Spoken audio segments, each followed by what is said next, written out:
নবীজি সাল্লাল্লাহু আলাইহি ওয়াসাল্লামের কাছে দুইজন মহিলার খবর আসছে। একজনের ব্যাপারে বলা হলো, ইয়া রাসূলুল্লাহ সাল্লাল্লাহু আলাইহি ওয়াসাল্লাম, একজন মহিলা এমন কোনো আমল নাই যে সে করে না। একেবারে 5 ওয়াক্ত নামাজ, ওয়াজিব, সুন্নাতে মুআক্কাদা, নফল যা আছে সব নামাজ পড়ে। তাসবিহ, তাহলিল, জিকির, আজগার কোনো কিছু তার বাদ যায় না।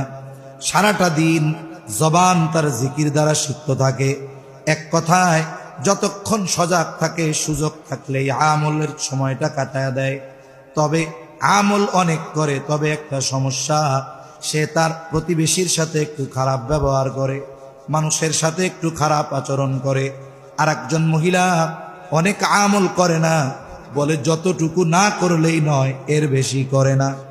তার মানে ফরজ, ওয়াজিব, সুন্নাতে মুআক্কাদা এতটুকু করে, 1.5 ঘন্টা ইবাদত করে, কিন্তু তার একটা অভ্যাস, সে মানুষের সাথে ভালো ব্যবহার করে।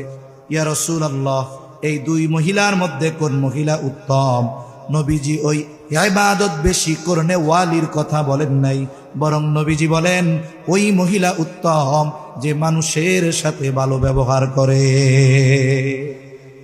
তাইলে আমরা যদি মনে করি, আমি যদি কেউ তাহাজ্জুদ পড়ে, অনেক ইবাদত করে, আমার তাকে নিরুৎসাহিত করা উদ্দেশ্য নয়, বরং যারা কষ্ট করে এগুলো করতে না পেরে অনেক সময় আক্ষেপ করে যে আমি মনে হয় আল্লাহর প্রিয় বান্দা হইতে পারবো না, আমি ওই মানুষগুলোকে একটু আশার কথা শোনাচ্ছি যে আপনি পারতেছেন না, হতাশ হয়েন না, আপনি যতটুকু পারেন ওইটুক তো করেন, তবে গুনাহ ছাড়েন।